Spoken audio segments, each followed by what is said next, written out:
Hello my dear story lovers, welcome back to my channel GGS library.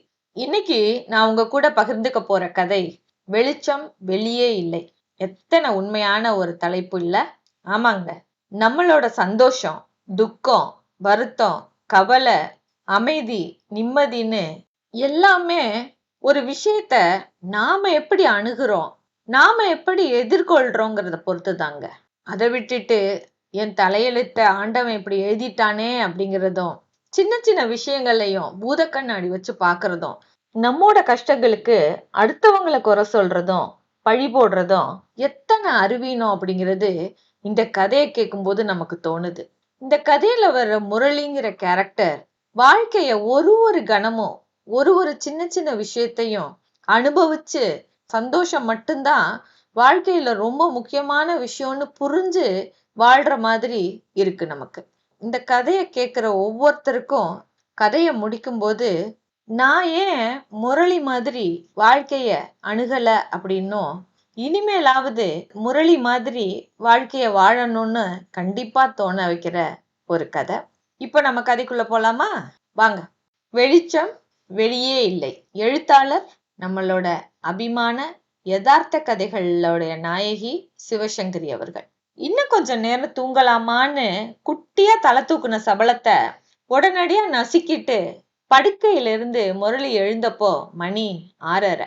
பிரிச்சு விட்ட spring மாதிரி துள்ளி எழுந்தவன் பாயில தலகாணிய வச்சு ஒரே சுருட்டா சுருட்டி அறையோட மூளையில சாத்தி வைக்கப்பட்டிருந்த மத்த படுக்கைகள் மேல போட்டான். கூடத்து சுவர ஒட்டி நடப்பாதையில இருந்த வாஷ்பேஷன் முன்னால நின்னு அழுந்த பல்லு தேய்ச்சி கொப்பளிச்சவன் மேல இருந்த கண்ணாடியில முகத்தை அஷ்ட கோணலாக்கி பல்லோட வெளுப்ப ஆராய்ஞ்சு டூத் பேஸ்ட் விளம்புற மாதிரி ஸ்டைலா பல்ல அழிச்சு தன்னைத்தானே பார்வையிட்டுக்கிட்டான். கொஞ்சம் தள்ளி இருந்த ஜன்னலுக்கு எதிரில நின்னு குனிஞ்சும் நிமிந்தும் குதிச்சும் உக்காந்து எழுந்தும் சுமார் 10 நிமிஷங்கள் போல உடற்பயிற்சி செஞ்சான். முகத்திலையும் கழுத்துலையும் மார்பிளையும் வழிஞ்ச வியர்வைய துண்டால தொடச்சுக்கிட்டே சமையல் அறைக்குள்ள நுழைஞ்சப்போ அங்க ஈ காக்காய கூட காணோம். ஒரு அடுப்புல குக்கர் பெருமூச்சு விட்டுட்டு இருக்க, இன்னொரு அடுப்புல வால் பாத்திரம் சும்மா உட்கார்ந்து இருந்தது. மேடையில இருந்த பாத்திரத்துல இருந்து 2 கரண்டி பாலை வால் பாத்திரத்துல விட்டு அடுப்பை பத்த வைக்கும் போது தசு புஸ்ஸுன்னு சுத்தின புடவையோட குளியல் அறையில இருந்து அவசரமா வெளியில வந்தா அம்மா. என்னடா காஃபியா கலக்குற? இரு, நான் வந்து தர்றேன். அம்மா சொன்னது காதிலேயே விழாத மாதிரி ஃபில்டரோட அடிப்பாகத்துல இருந்து நீர்த்த பழுப்பு திரவத்தையும் சர்க்கரையையும் பால்ல கொட்டுனான். அடேய், அது டிகாஷன் இல்லடா, 2ஆம் தரம் விட்ட தண்ணி. டிகாஷன் ஜாடியில இருக்கு. நான் தான் வர்றேன்னு சொல்றேன்ல. அடுப்ப அணைச்சு பாத்திரத்தை ஒரு சொல்லட்டி டம்ளர்ல ஊத்தி மடக்கு மடக்குன்னு குடிச்சான் முரளி. ஆஹா, இந்த தண்ணி காஃபிய இவ்வளவு நல்லா இருக்கே, அப்ப நீங்கெல்லாம் ஸ்பெஷல் டிகாஷன் போட்டு குடிக்கிறது எப்படி இருக்கும்? அனாவசியமா காசு வேஸ்ட் பண்றீங்க. உங்களுக்கு சிக்கனமே பத்தாது மதர்.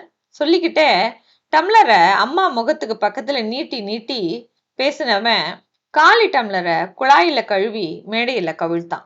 பக்கத்துல வந்து அம்மாவோட புடவைய தொட்டு பார்த்தான். என்னம்மா இது, கலரே தெரியாம இவ்வளவு பழசா போயிட்டதையா உடுத்த போறீங்க? இந்த மாச சம்பளத்துல உங்களுக்கு நல்லதா 2 நூல் புடவை எடுத்துடலாமா? அம்மா உதட்ட சுழிச்சு கேலியா சிரிச்சா. ஆமாண்டா, கழுத்துல தாலி கயிறு இல்ல, ஆனா குழந்தைக்கு இடுப்பு அரஞ்சாங்கோடி வாங்கணும்னு ஒருத்தி சொன்னாலாம். உனக்கு வேலைக்கே வழிய காணோம், இதுல ஆசைக்கு மட்டும் குறைச்சல் இல்ல. நீ எப்ப வேலைக்கு போறியோ, சம்பாதிச்சு எனக்கு புடவை வாங்கி தர போறியோ? முரளி புருவத்தை ஒசத்தி ஆச்சரிய பார்வை பார்த்தான். அட சொல்லி உதாரணம் எல்லாம் சொல்றீங்களே, நான் எவ்வளவு சின்ன பையன் பாருங்க, இன்னும் பால் வாசனையே மாறல. என்கிட்ட நீங்க இப்படி சலிச்சுக்கலாமா? இருந்து எனக்கு இப்பதான் 22 வயசு ஆகுது. இனிமே மீச முளைச்சு அது நரைக்கிறதுக்குள்ளார ஒரே ஒரு சம்பளம் கூடவா வாங்க மாட்டேன். அப்ப உங்களுக்கு புடவை என்ன, பெரிய மில்லே வாங்கிடலாம். இப்போதைக்கு இருக்கிறத புதுசா பண்ணி கொடுக்கறேன். அதான் இஸ்திரி பண்ண போறேன். உங்க புடவை ஏதாச்சும் இருந்தா கொடுக்குறீங்களாமா? என் புடவைக்கு இஸ்திரி தான் ஒரு கேடு. சலிப்போட அம்மா சமையல தொடரவும் முரளி வெளியே வந்தான். கூடத்து மேஜை மேல ஒரு ஜமக்காலத்தை விரிச்சு அது மேல இஸ்திரி பெட்டியை நிமித்தி பிளக்க சொருவிட்டு வாசலுக்கு வந்தா. காலை வணக்கம் தந்தையே. பேப்பருக்குள்ள உங்க முகம் எந்த பக்கம் இருக்குதுன்னு சொன்னீங்கன்னா அங்க வந்து நின்னுகிட்டு பேசுவேன். பேப்பரை தழைச்சு அப்பா சிடுசிடுப்போட கத்துனாரு. காலை வேளையில சினிமா டயலாக் ஆட்டம் என்ன பேச்சு வேண்டி கிடக்கு. ஒழுங்கா ஒரு குட் மார்னிங் சொல்ல தெரியுதா உனக்கு? காலை வணக்கம் சொல்ல வந்துட்டாரு பெருசா. குட் மார்னிங் தான் உங்களுக்கு தெரியுமேப்பா, அதையே சொல்லிட்டா அப்புறம் த்ரில்லே இருக்காதே. கோச்சுக்காம உங்க ஷர்ட் பேண்ட் எல்லாம் கொடுத்தீங்கன்னா இஸ்திரி பண்ணி தந்துடுவேன். பவ்யமா யாசகம் கேட்கிற மாதிரி முரளி கையேந்தி நிற்கவும் சிடுசிடுப்பு குறையுது. ஆனா வெறப்பு குறையாத குரல்ல அப்பா பேசினாரு. இப்ப எதுக்கு இஸ்திரி பண்ணிட்டு இருக்க? இன்னைக்கு அந்த மருந்து கம்பெனி இன்டர்வியூ இருக்குல்ல, நேரத்தோட குளிச்சுட்டு போக கூடாது?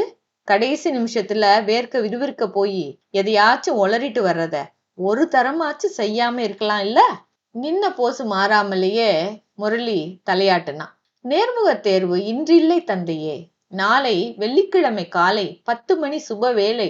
அடச்சே, இன்னொரு தரம் இப்படி என்கிட்ட பேசுன உனக்கு வேலையே கொடுக்க வேணான்னு நானே எல்லார்கிட்டையும் சொல்லிடுவேன். போய் அந்த கோட் ஸ்டாண்ட்ல என்னோட துணிங்க இருக்கு, எடுத்து இஸ்திரி போட்டு வை. கண்ணை மூடிக்கிட்டு குருட்டாம்போக்குல பெட்டியை தேய்க்காத. நீல கலர் ஷர்ட் பாக்கெட்ல 20 ரூபாய் வச்சிருக்கேன். நேத்து அப்ளிகேஷன் அனுப்ப பணம் வேணும்னு கேட்டிய, எடுத்துக்கோ. இந்த செலவுக்கு எப்ப விடிவு வருமோ. மிக்க நன்றி தந்தையே.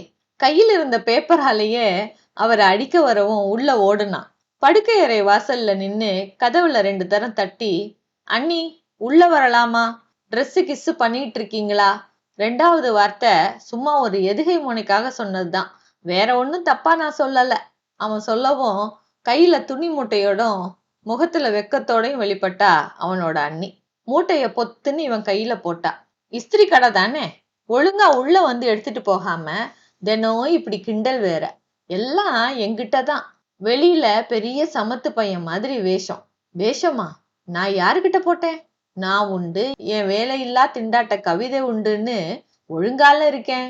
என்னை பத்தி உங்ககிட்ட வத்தி வச்சது யாரு? யாரும் வத்தியும் வைக்கல, கத்தியும் வைக்கல. நேத்து உங்க இன்ஸ்டிடியூட்டுக்கு போய் உங்க டைப் ஹையர் பரீட்சைக்காக பணம் கட்டிட்டு வந்தேன். அப்போ பிரின்சிபால் தான் சொன்னாரு, நல்ல பையன் முரளி, ஹையரும் பாஸ் பண்ணிட்டா நிச்சயமா வேலை கிடைச்சிடும்னு. ஒரே ஐஸு. வீட்டுக்கு வந்து பார்த்தால தெரியும். சரக்குன்னு பரவன சந்தோஷத்தை மறைக்க தெரியாம, பணம் கட்டிட்டீங்களா? ரொம்ப தேங்க்ஸ் அண்ணி. இதுக்குதான் வேலைக்கு போற அண்ணி வேணுங்கிறது. சரி, உங்களுக்கு 2 நாளைக்கு இலவசமாக இஸ்திரி செய்து தரப்படும், குதூகலத்தோட சொல்லிட்டு மூட்டையை தூக்கிக்கிட்டு கிளம்புனவன அண்ணி கொஞ்சம் இருங்க முரளி அப்படின்னு நிறுத்தினா. அலமாரியில இருந்த வெளிர் ரோஸ் நிற ஷர்ட் ஒன்ன எடுத்து நீட்டுனா. பாத்தீங்களா முரளி, இந்த ஷர்ட்டை போன மாசம் தானே உங்க அண்ணனுக்காக வாங்கினேன். அப்ப பிடிச்சது. இப்ப பொம்பளை மாதிரி ரோஸ் கலர் ஷர்ட் போட்டா ஆபீஸ்ல எல்லாரும் சிரிக்கிறாங்க. முரளி சின்ன பையன் தானே, அவனே இனிமே போட்டுக்கட்டும்னு சொல்லிட்டாரு. உங்களுக்கு சைஸ் சரியா இருக்கும்ல? எல்லாம் சரியா இருக்கும், இல்லாட்டி சரி பண்ணிட்டா போகுது. கொண்டாங்காத. டெரிகாட்டன் ஷர்ட் தானே, நாளைக்கு இன்டர்வியூக்கு போட்டுட்டு போய் திறப்பு விழா செஞ்சிடலாம். திரும்பின முரளி நினைச்சுக்கிட்ட மாதிரி நின்னு இடுப்ப வளைச்சு வணங்கினான். அண்ணன் குளிக்கிறாரோ? வந்ததும் என்னுடைய வந்தனத்தை தெரிவிக்கவும்.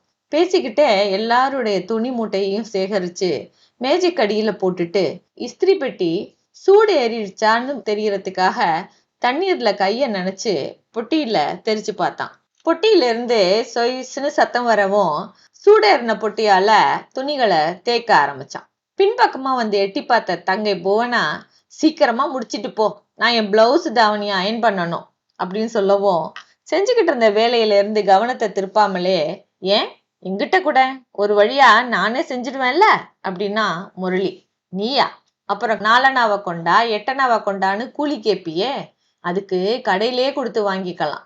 ஏன் எனக்குன்னா காசு கொடுக்க மாட்டேன்? கடையை விட நம்ம சார்ஜ் ரொம்ப குறைச்சலாதான் இருக்கும். அப்புறம் அவன் நீளமா பட்டியல் போட ஆரம்பிக்கவும், ஐயையோ உன்னோட பேச எனக்கு நேரம் இல்லப்பா சொல்லிக்கிட்டே உள்ள ஓடுனா புவனா. ஒரு வழியா வேலையை முடிச்சு குளிச்சுட்டு முரளி வெளியில வரும்போது அம்மா தயாரா கையில பையும் ரேஷன் கார்டுமா நின்னுட்டு இருந்தா. இப்பவே போயிட்டா கூட்டம் அதிகமா இருக்காது முரளி, வெயிலுக்கு முன்ன எல்லாத்தையும் தூக்கிட்டு நடந்து வர உனக்கும் வசதியா இருக்கும். முரளி தலையாட்டிக்கிட்டே அன்னைக்கு பேப்பரை எடுத்து ஒரு நோட்டம் விட்டுக்கிட்டு, போகலாம் போகலாம். இன்னைக்கு எனக்கு ஏதாச்சும் அப்பாயின்மெண்ட்ஸ் இருக்கான்னு பார்த்துட்டு போறேன். அம்மா சலிப்போட சூள் கொட்டுனா. என்ன முரளி, வேலை இருக்கிறப்போ ஜோக் அடிச்சுக்கிட்டு எல்லாரும் அவங்கவுங்க வேலையை பார்த்துக்கிட்டு வெளியில போயிட்டாங்க. இப்ப இருக்கிறது நானும் நீயும் தான். ரேஷன் கடைக்கு நீ சீக்கிரமா போயிட்டு வந்துட்டா 2 பேருமா சாப்பிட்டு முடிச்சு நான் கொஞ்சம் ரெஸ்ட் எடுக்கலாம்ல. திரும்பி பார்க்கறதுக்குள்ள எல்லாரும் ஆபீஸ்ல இருந்தும் ஸ்கூல்ல இருந்து வந்துடுவாங்க. பாப்பா இப்பதான் தூங்க ஆரம்பிச்சிருக்கு. அது எழுந்துக்கிறதுக்குள்ள நான் படுத்தாதான் உண்டு. இல்லாட்டி பாட்டி பாட்டின்னு ஏதாச்சும் பேசி தொணப்படும். அட, கொஞ்சம் மூச்சு விட்டுக்கங்கம்மா. என்னமோ நீளமா பேசிக்கிட்டே போறீங்களே. பேப்பர்ல எனக்கு ஏத்த மாதிரி ஏதாச்சும் வேலைக்கு விளம்பரம் வந்திருக்கான்னு பாக்குறேன்னு சொன்னேன். சில நேரத்துல பாக்ஸ் நம்பர் கொடுக்காம நேரா அட்ரஸே போட்டு கொடுத்துருப்பான். அப்ப சடார்னு முந்திக்கிட்டு நேரா போய் பார்த்தோம்னா நல்லது தானே. அதான், இருங்க, இன்னைக்கு எல்லாமே பாக்ஸ் நம்பர் போட்டு தான் வந்திருக்கு. சரி, பைய கொடுங்க. பையையும் எண்ணெய் தூக்கையும் தூக்கிக்கிட்டு செருப்பை மாட்டிக்கிட்டவன் ஒரு நிமிஷம் நின்னான். ஏமா, பக்கத்து வீட்டு ரேஷன் கூட முதல் வியாழன் தானே, வாங்கிட்டு வந்துடட்டுமா? அம்மா லேசா தலையில தட்டிக்கிட்டா. நீ அவளுக்கு வேலைக்காரனா? ரேஷன் அதுவும் வாங்கிட்டு வந்து சாய்க்கிறதுக்கு? போடா போக்கத்தவனே, நமக்கு மட்டும் வாங்கிட்டு வா போதும். ஊருக்கு உபகாரியா நீ இல்லைன்னு இங்க யாரும் அழல. போயிட்டு வா. பதில் எதுவும் பேசாம முரளி படியிறங்கினான். அம்மா கதவை தாழ் போட்டுக்கிட்டதும் பக்கத்து வீட்டு வாசல்ல நின்னு சாத்தியிருந்த கதவின் நாதங்கிய லேசா ஓசைப்படுத்துறான். சத்தம் கேட்டு வெளியில வந்த அம்மா இவன் கையில இருந்ததெல்லாம் பார்த்ததும் முகம் மலர்ந்து போனான். வாப்பா, ரேஷனுக்கா போற? என்ன துளி கூட இல்ல. என்ன செய்யறதுன்னு யோசிச்சுக்கிட்டு இருந்தேன். நல்ல வேலை. கொஞ்சம் இரு, கார்டு எடுத்துட்டு வரேன். கார்டு, பையி, தூக்கு எல்லாத்தையும் எடுத்துக்கிட்டு வந்து கொடுத்தவ, இது என்னப்பா ஷர்ட்டு, நல்லா இருக்கே, எங்க வாங்கின சொல்லு. இவர்கிட்ட வாங்கிக்க சொல்லலாம். சொல்லவும் முரளி பெருமிதமா சிரிச்சான். அதெல்லாம் அவரு வாங்க முடியாதுங்க, ரொம்ப காஸ்ட்லி துணி. நான் மட்டும்தான் இதை போடணும். அது என்னப்பா அது, என்னதான் விலை சொல்லேன். மயக்கம் போட்டுறாதீங்க. இது பிளாட்ஃபாரத்துல எடுத்தது, 5 ரூபாய். நல்லா இல்ல? இப்ப இந்த மாதிரி லூசா காட்டன் ஷர்ட் போடுறதுதான் ஃபேஷன். காலரை தூக்கி விட்டுக்கிட்டு நடந்தவன அந்த அம்மா அவசரமா கூப்பிட்டா. கொஞ்சம் இரு முரளி, காஃபி கலந்து தரேன், சாப்பிட்டுட்டு போயேன். காஃபியா? வேண்டாங்க, இப்பதான் சாப்பிட்டுட்டு வந்திருக்கேன். ஆனா எனக்கு ஏதாச்சும் பண்ணித்தான் ஆவேன்னு நீங்க பிடிவாதமா இருந்தீங்கன்னா ஒண்ணு செய்யலாம். நாளைக்கு எனக்கு காலையில ஒரு இன்டர்வியூ இருக்கு. பஸ்ல போனா ரொம்ப நேரம் ஆயிடும். அதனால உங்க வீட்டுக்காரரோட சைக்கிளை ஒரு அரை நாளைக்கு போனா போகுதுன்னு உங்க திருப்திக்காக வேணும்னா நான் யூஸ் பண்ணிக்கிறேன். பக்கத்து வீட்டு அம்மா பக்குன்னு சிரிச்சா. தாராளமா எடுத்துக்க. ஏன், அவரு ஸ்கூட்டர் வாங்கிட்ட பிற்பாடு சைக்கிளை எங்க தொடராரு? அது சும்மாதான் இருக்கு. நீ நாள் முழுக்க வேணாலும் எடுத்துக்க. ரேஷன்ல ஜாமான்கள்லாம் வாங்கி வந்த பிறகு அம்மாவோட ஒன்னா உட்காந்து சாப்பிட்டு அம்மா மதிய தூக்கத்தை ஆரம்பிக்கும் போது இவன் வழக்கம் போல லைப்ரரிக்கு போனான். பேப்பர்ல இருந்து வார பத்திரிகைகள், வேலை வாய்ப்பு வரை எல்லாத்தையும் கரைச்சு குடிச்சிட்டு திரும்பினப்போ அம்மா ஈவினிங் டிஃபன் செய்யறதுல ஈடுபட்டு இருந்தா. அவ தடுத்தும் கேட்காம கோணல் மாணலா சப்பாத்தி இட்டு கொடுத்து அதுலயே 2 பிச்சு நின்னுகிட்டே வாயில திணிச்சுக்கிட்டு டைப் கிளாஸுக்கு போயிட்டு திரும்பும் போது இருட்ட ஆரம்பிச்சிருந்தது. வீட்டு வாசல்ல அண்ணனும் அண்ணியும் கையில குழந்தையோடையும் பையோடையும். எங்க போறீங்க அப்படின்னு ஆரம்பிச்சவன் சட்டுன்னு நிறுத்திட்டு அசட்டு சிரிப்பு சிரிச்சான். சாரி, போகும்போது எங்க போறீங்கன்னு கேட்க கூடாதுல்ல. சரி, எங்க இருந்து திரும்பி வருவீங்க? குழந்தைய வேற தூக்கிட்டு போறீங்க? கோயிலுக்கா? அண்ணி கேலியா சிரிக்க அண்ணன் முறைச்சான். உனக்கு எதுக்குடா இந்த வேண்டாத விவரம் எல்லாம்? ஒழுங்கா ஒரு வேலையை தேடிக்க, வழிய விடு. எங்களுக்கு சினிமாவுக்கு நேரமாச்சு. அட, சினிமாவுக்கா போறீங்க? என்ன படம்? அக்னி நட்சத்திரம் தானே. நீங்க மட்டும் போக வேண்டிய படமாச்சே. காதல் காட்சி நடக்கிறது புரியாம பசியில பாப்பா அழ ஆரம்பிச்சா என்ன பண்ணுவீங்களாம்? பேசாம பாப்பாவை என்கிட்ட விட்டுட்டு நிம்மதியா நீங்க 2 பேரும் போயிட்டு வாங்க. என்ன நான் சொல்றது? இவன் முடிக்கிறதுக்குள்ள உள்ள இருந்து அம்மா வெளியில வந்து கடுகடுத்தா. அவங்களே எடுத்துட்டு போட்டும் பாப்பாவை, எனக்கு வெளியில போக வேண்டிய வேலை இருக்கு. நீ நடுவுல புகுந்து குட்டைய குழப்பாத முரளி. முரளி தலைய சாச்சு மெதுவா புன்னகைக்கிறான். நீங்க பாட்டுக்கு உங்க வேலைய பாருங்கம்மா, பாப்பாவை நான் கவனிச்சுக்கிறேன். எனக்கும் பொழுது போகணும்ல. பேசிக்கிட்டே குழந்தைய தூக்கிக்கிட்டு அன்னிக்கிட்ட இருந்து பைய வாங்கி தோல்ல மாட்டிக்கிட்டான். பாப்பா குட்டி, நீயும் நானும் போயிட்டு வரலாமா அப்படின்னு குழந்தைகிட்ட பேசினவன் அம்மா பக்கம் திரும்பி, ஏதாச்சும் மளிகை சாமான் வாங்கணும்னா சொல்லுங்கம்மா, இப்படியே பொடி நடையா போய் நானும் பாப்பாவுமா வாங்கிட்டு வந்துடுறோம் அப்படின்னா. அம்மா சொன்னதெல்லாம் மனசுல குறிச்சுக்கிட்டு பாப்பாவை கொஞ்சிக்கிட்டே நடந்தான். வழக்கமா ஈவினிங் அரட்டை நடக்கிற இடத்துல பார்க்கோட சுவரு மேல உட்கார்ந்து இருந்த 4-5 பேரும் இவனை பார்த்ததும் மெலிசா விசில் அடிச்சாங்க. மச்சி குழந்தையோட வருதுமா. என்னப்பா நேத்து கல்யாணம் ஆகி இன்னைக்கு குழந்தையா? என்னப்பா ஜீம்பும்பா வேலையா? முரளி உற்சாகமா பாப்பாவை ஒரு தரம் தலைக்கு மேல தூக்கி போட்டு பிடிச்சான். எங்க அண்ணன் பெத்த குலக்கொழுந்துப்பா இது. தினம் இங்க சும்மா உட்காந்து உட்காந்து வெறுத்து போச்சா? அதான் நமக்கெல்லாம் பொழுது போக பாப்பாவை தூக்கிட்டு வந்தேன். எப்படி பாப்பா மூக்கு மொழியுமா நல்லா இல்ல? அப்படியே சித்தப்பா ஜாட. ஆளுக்கால் குழந்தைய தொட்டு பார்த்து சீண்ட, அது அழும்போது மறுபடி ஆளுக்கால் சேஷ்டைகள் செய்து சமாதானப்படுத்த, அன்னைக்கு வழக்கத்தை விடவும் அதிக சுவாரஸ்யத்தோடு பொழுத கழிச்சிட்டு வீட்டுக்கு வந்தப்போ அப்பாவும் புவனாவும் சாப்பிட்டுக்கிட்டு இருந்தாங்க. என்னன்னா உன் தோஸ்து கும்பல் முழுக்க பாப்பாவை பார்த்து சிரிச்சிருக்குமே, நான் பாத்துக்கிறேன்னு வரிஞ்சு கட்டிட்டு வேண்டாத வம்ப விலைக்கு வாங்கினியா? முரளி குழந்தையோட வயித்துல வாய வச்சு பர்ன்னு சத்தம் எழுப்ப அது கலகலன்னு சிரிச்சுது. ஏன் சிரிக்கிறாங்க? இப்ப பாப்பாவும் எங்க கும்பல்ல சேர்ந்துருச்சு தெரியுமா? நாளைக்கு பாப்பா இல்லாம நான் மட்டும் தனியா போனா பயலுங்க என்னை சேர்க்கவே மாட்டாங்க. ஆமாமா, முன்ன சும்மா கலர் பார்த்துக்கிட்டு இருந்தீங்க, இப்போ கையில குழந்தை இருந்தா இன்னும் தைரியமா பார்க்கலாமே அப்படின்னு புவனா முணுமுணுக்கவும், ரொம்ப பேசுனீன்னா நீ யாருக்கும் தெரியாம உன் ஃப்ரெண்டோட பியூட்டி பார்லர் போயிட்டு புருவத்தை சரி பண்ணிட்டு வந்ததை அம்மா கிட்ட ஓதிடுவேன் அப்படின்னா புன்னகை மாறாம பயமுறுத்தி அவளை அடக்குனவன் அம்மாவுக்கு வேலை வைக்காம பராக்கு காட்டிக்கிட்டே பாப்பாவுக்கு சாதத்தை ஊட்டிட்டு தானும் சாப்பிட்டுட்டு கூடத்திலேயே பாய விரிச்சு பக்கத்துல பாப்பாவையும் விட்டுக்கிட்டு அணைச்சுக்கிட்டே தூங்கி போனான். மறுநாள் காலையில இன்டர்வியூக்கு கிளம்பி தயாரா நிற்கும் போது அப்பா ஒரு நிமிஷம் முரளி அப்படின்னாரு. அவங்க கேட்கிற கேள்விக்கெல்லாம் பார்த்து நிதானமா பதில் சொல்லு. பணம் ஏதாச்சும் வேணுமா? வேண்டாப்பா, நேத்து கொடுத்ததுலயே பாக்கி இருக்குது. சைக்கிள்ல தானே போயிட்டு வர போறேன், அதனால பஸ் சார்ஜ் கூட கிடையாது. அண்ணன் ஆல் தி பெஸ்ட் முரளி அப்படின்னவா ஒரு தரம் இவனோட அலங்காரத்தை அழுந்த பார்த்துட்டு, பாத்தியா உன்ன மாதிரி சின்ன பசங்க போட்டாதான் இந்த ரோஸ் கலர் எடுப்பா இருக்குன்னு தோல்ல தட்டிட்டு போனான். அந்த குறுகலான வறண்டாவுல போடப்பட்டு இருந்த நாற்காலிகள் எல்லாமே நிரம்பி இருக்க கையில இருந்த ஃபைல மார்போட அணைச்சுக்கிட்டு ஒரு ஓரமா நின்ன முரளியோட தோலை யாரோ தொட்டாங்க. யாரு? அட சுந்தர், என்னடா உனக்கும் இன்னும் வேலை கிடைக்கலையா? எதிரில சோர்வா நின்னுட்டு இருந்த சுந்தர் விரக்தியோட அப்படின்னா, கிடைச்சிருந்தா இங்க ஏன்பா இந்த கூட்டத்துல லோல் பட போறேன்? இனிமே கிடைக்கும்னு நம்பிக்கை கூட விட்டு போச்சுடா முரளி. நாம பிகாம் முடிச்சு 2 வருஷம் ஆயிடுச்சு. இனிமேயா வேலை கிடைக்க போகுது? முரளி ஆதரவா அவனோட கைய பிடிச்சு, ஏய் கமான், என்னடா 2 வருஷத்துக்கே இவ்வளவு அழுத்துக்கிற? படிப்பு முடிஞ்சதும் மதுரைக்கு போனியே, அங்க ஒன்னும் ட்ரை பண்ணலையா அப்படின்னு கேட்கவும், யாராவது என் கதையை கேட்க மாட்டாங்களா அப்படிங்கிற ஏக்கத்துக்கு ஒரு விடிவு காலம் பிறந்த மாதிரி சுந்தர் மடமடன்னு பேச ஆரம்பிச்சான். அங்கதாண்டா போனேன். போய் மதுரை வீதியில கால் தேய தேய ஆபீஸா ஏறி இறங்குனதான் மிச்சம். இப்ப 6 மாசமா மெட்ராஸ்ல வேலை கிடைக்கிறது சுலபம்னு இங்கதான் எங்க அத்தை வீட்டுல தங்கியிருக்கேன். ஊர்ல பெத்தவங்க தான் தண்டச்சோறுன்னு திட்டுறாங்கன்னா இங்க அத்தையும் அதையே பூடகமா பேசுறாங்க. ஏண்டா நீயே சொல்லு, வேலை கிடைக்காதது ஏன் குத்தம்மா? என்னமோ வேலைக்கு போக மாட்டேன்னு நான் சத்தியம் செஞ்சுட்டு அடம் பண்றாப்புல வாய்க்கு வந்தபடி ஏசுறாங்களே. இவங்க வாய அடைக்கிற மாதிரி ஒரு நல்ல வேலை கிடைச்சு 4 காசை விட்டெறிஞ்சோம்னா நல்லது. எங்க எத்தனை இன்டர்வியூக்கு போனாலும் வேற எவனாவது சிபாரிசோட வந்துடுறான். இல்ல வெறும் 300 தரேன் 400 தரேன் டெம்பரவரியா வேலை செய்றியான்னு கூசாம கேக்குறான்.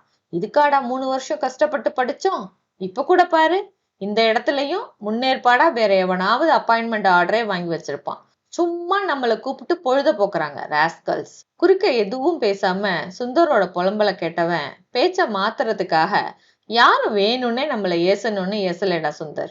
ஊர் உலகத்துல எல்லார் வீட்டு பிள்ளைங்களும் வெள்ளை சட்டை டைன்னு வேலைக்கு போயிட்டு வர்றப்போ நம்ம வீட்டு பிள்ளை மட்டும் இப்படி சும்மா இருக்கானேங்கிற ஏக்கம்தான். சரி அந்த பேச்சை விடு. ஆமா, காலேஜ்ல படிக்கிறப்போ பிரமாதமா டிராமா கதையெல்லாம் எழுதுவிய, அதெல்லாம் வச்சுக்கிட்டு தானே இருக்க? வேலை கிடைக்காட்டி என்னடா, கதை எழுதிய பெரிய எழுத்தாளர் ஆயிடலாமே அப்படின்னு கேட்கவும், பிடிச்சுக்கிட்டு தொடர்றதுக்கு மறுபடியும் ஒரு நூல் கிடைச்ச மாதிரி விட்ட இடத்துல இருந்து தொடர்ந்தான் சுந்தர். கதையாவது டிராமாவாவது அதுக்கெல்லாம் மனசுல நிம்மதி வேணாமா? அது இல்லாதப்ப என்னத்த எழுதுறது? நிம்மதிய நாம தான் வரவழைக்கணும். மனசு புழுக்கமா இருந்தா நாம தான் கதவுகளை திறந்து வச்சுட்டு காத்தும் வெளிச்சமும் மனசு பூரா பரவி நிம்மதி உண்டாக வழி பண்ணணும். சுந்தர் தலையை நொடிச்சு மறுபடியும் சூள் கொட்டுனான். அசிரத்தையோட பாக்கெட்ல இருந்து சிகரெட் பெட்டி எடுத்து உன்னை வாயில பொருத்தி பத்த வைக்க முனையும் போது முரளி அதை பிடுங்கி அணைச்சான். இது இன்டர்வியூ நடக்கிற இடம்டா, இப்படி ஹாலுக்குள்ள சிகரெட் பிடிக்கிறது தப்பு. எல்லாம் தப்பு, எதுதான் சரி? மாசம் அப்பா ஊர்ல இருந்து அனுப்புற காசுல பாதிக்கு மேல அத்தை கிட்ட தான் கொடுக்கறேன். அப்படியும் அதுக்கு திருப்தி இல்லை. இதை செய்யி அதை செய்யின்னு ஏதாச்சும் ஏவிக்கிட்டே இருக்கும். படிச்ச பையன்னு ஒரு மரியாதை வேண்டாம்? காஃபி பொடி வாங்கிட்டு வா, பையனை ஸ்கூல்ல விட்டுட்டு வான்னு சகட்டு மேனிக்கு விரட்டலாமா? இப்ப நீ கூட தான் இருக்க, இத்தனை கேவலமா எடுபிடி பையனாட்டம் இருக்கியா? அவன் முடிக்கிறதுக்கு முன்னாடி பியூன் வந்து, யாரு சார் சுந்தர், உள்ள கூப்பிடுறாங்க அப்படின்னு சொல்லவும் முகச்சுளிப்பு மாறாமலேயே சுந்தர் உள்ள போனான். 2வது நிமிஷம் திரும்பி வந்தப்போ அவன் முகத்துல கோபம் கூடி இருந்தது. என்ன கேட்டாங்க சுந்தர்? பாசிட்டிவா ஏதாவது சொன்னாங்களா? சட், நான் உள்ள போன வரைக்கும் போதுண்டா, நீ வேற போக வேண்டாம். நான் ஏற்கனவே சொன்ன மாதிரி தான், யாருக்கோ வேலை நிச்சயம் தீர்மானிச்சிருப்பாங்க. அதான் என்ன உட்கார கூட சொல்லாம ஏனோ தானோன்னு 2 கேள்வி கேட்டுட்டு கடைசியா உங்க ஷூ என்ன வேலை மிஸ்டர்னு கேட்டாங்க. போடான்னு கத்திட்டு வந்துட்டேன். முரளி சிரிச்சான். ஏதாச்சும் காரணத்தோட தான் அந்த மாதிரி கேள்வி எல்லாம் கேட்பாங்க. நீ வெளியில போய் வெயிட் பண்ணு, என்ன கேக்குறாங்கன்னு பார்க்கலாம். 2-3 நபர்களுக்கு பிறகு முரளி அழைக்கப்படவும் உள்ள இவனை எதிர்நோக்கி மேஜையை சுத்தி வியூகம் அமைச்சு நாற்காலிகள்ல 3 பளபளப்பான அதிகாரிகள் உட்கார்ந்து சிரிச்ச முகத்தோட வணக்கம் சொன்ன முரளிய ஏறிட்டு பார்த்த முதல் ஆளு சின்ன குரல்ல உட்கார சொல்லவும் உட்கார்ந்தான். மாமூல் கேள்விகள் அத்தனைக்கும் புன்னகை மாறாமல் முரளி பதில் கூற கடைசியா உட்கார்ந்திருந்த நபர் கேட்டாரு, நாங்க வேற ஒரு ஆளை ஏற்கனவே செலக்ட் பண்ணிட்டோம். வீணா உங்களை அலக்கழிச்சதுக்கு சாரின்னு சொன்னா உங்க ரியாக்ஷன் எப்படி இருக்கும்? முரளி தோலை குலுக்கி உதட்ட பிதுக்குனான். வருத்தமா தான் சார் இருக்கும், நான் மறைக்க விரும்பல. ஆனா பொறுப்புள்ள இந்த கம்பெனியை சார்ந்த நீங்கள்லாம் கண்டிப்பா என்னை விட தகுதி வாய்ந்த ஒருத்தரை தான் கட்டாயம் தேர்ந்தெடுத்திருப்பீங்கன்னு என்ன நானே சமாதானம் பண்ணிப்பேன். அவனோட வெளிப்படையான பதில் திருப்தியை தந்த மாதிரி எதிரில் இருந்தவர்கள்ல ஒருத்தர் குட் அப்படின்னாரு. மற்றவங்களும் தலையசைச்சு அதை ஆமோதிச்சாங்க. ஓகே மிஸ்டர் முரளி, சொல்லி அனுப்புறோம், நீங்க போகலாம். Thanks sir. எழுந்தவன் கொஞ்சம் தயங்கினான். சின்ன சந்தேகம் சார், முன்னால போன சுந்தர்ங்கிற ஒருத்தர்கிட்ட உங்க ஷூ விலை என்னன்னு கேட்டீங்களாம்.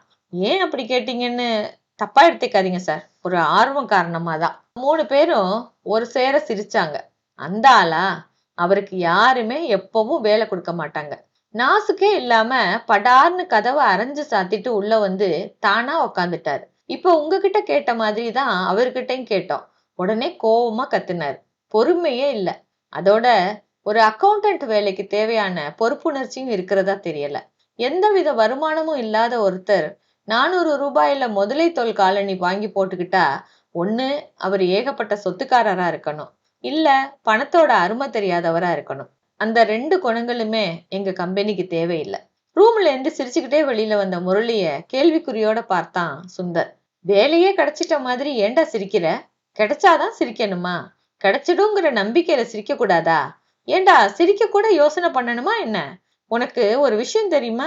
நாம சிரிக்கிறப்போ உபயோகப்படுத்துற தசை மாதிரி 2 பங்கு முக தசைகள் கோவப்பட தேவைப்படுதான். இன்னும் கோவத்தோட சுந்தர் கீழே கிடந்த கல்லை எட்டி உதைக்கவும் முரளி உற்சாகமா அவனோட கைய பிடிச்சு இழுத்தான். நான் சைக்கிள்ல தான் வந்திருக்கேன், என் பின்னாடி உட்காந்துக்கிட்டு வா, உங்க அத்தை வீட்டு வாசல்ல இறக்கி விடுறேன். வலுக்கட்டாயமா சுந்தரை இழுத்து பில்லியன்ல உட்கார செஞ்சு மனச புழுக்கமா வச்சுக்கிட்டா நாமும் புழுங்கி அடுத்தவங்களையும் வீணா காயப்படுத்திடுவோம்டா. ஒட்டட படிஞ்ச மனசு பாழடைஞ்ச வீட்டுக்கு சமம்னு சொல்லுவாங்க. அடுத்தவங்க சுமையில பங்கெடுக்க பழகிட்டா தன்னால உனக்கும் சிரிக்க தெரிஞ்சிடும் அப்படின்னு சொல்ல வாயை திறந்தவன் மனசு இருக்கிற நிலைமையில உன் அட்வைஸ் எனக்கு தேவையில்லடா, எனக்கும் ரூபாய்க்கு 100 அட்வைஸ் கொடுக்க தெரியும்னு ஃப்ரெண்டு கத்தலாங்கிறது புரிய நினைப்ப மாத்திக்கிட்டு தலைக்கு மேல காஞ்ச மத்தியான வெயில அலட்சியப்படுத்தி வாழ நினைத்தால் வாழலாம் பாட்டை விசில் அடிச்சுக்கிட்டு பெடலை மிதிச்சப்போ எந்த தினத்தையும் விட அதிகமான அளவுல தன்னம்பிக்கையும் உற்சாகமும் உள்ளுக்குள்ள கொப்பளிச்சுக்கிட்டு வர்றத அவனால புரிஞ்சுக்க முடிஞ்சது. கதை அவ்வளவுதாங்க. இந்த கதைய கேட்டதுக்கு அப்புறம் உங்களுக்கு கண்டிப்பா நான் ஆரம்பத்துல சொன்னது ஞாபகம் வந்திருக்கும். கதையில வர்ற மனப்புழுக்கம் நமக்கு இருக்குதுன்னா அதுக்கு நாம தாண்டா கதவை திறந்து வச்சு வெளிச்சமும் காத்தும் உள்ள வர்றதுக்கு ஏற்பாடு பண்ணணும்னு சுந்தர் கிட்ட முரளி சொல்ற அந்த வார்த்தை ரொம்ப சத்தியமான வார்த்தைங்க. அது மட்டும் இல்லாம, ஒட்டடை படிஞ்ச மனசு பாழடைஞ்ச வீட்டுக்கு சமம் அப்படின்னு சொல்றதா இருக்கட்டும். மத்தவங்க சுமையில பங்கெடுக்க கத்துக்கிட்டோம்னா, நமக்கு சிரிப்பு தன்னால வரும்னு சொல்றதா இருக்கட்டும். எல்லாமே நமக்கு புரிய வைக்கிற ஒரே விஷயம், வெளிச்சம் வெளியே இல்ல. நம்ம மனசுக்குள்ள தான் எல்லாமே இருக்கு. இத நாம புரிஞ்சுக்கிட்டோம்னா, வாழ்க்கையில துக்கம், கஷ்டம், கோபம், விரக்திங்கிற எதிர்மறையான விஷயங்களுக்கு இடமே இல்ல. முயற்சி பண்ணுவோமா வாசகர்களே? இந்த கதை உங்க எல்லாருக்கும் பிடிச்சிருக்கும்னு நம்புறேன். விரைவில் அடுத்த கதையுடன் உங்களை சந்திக்கிறேன். நன்றி.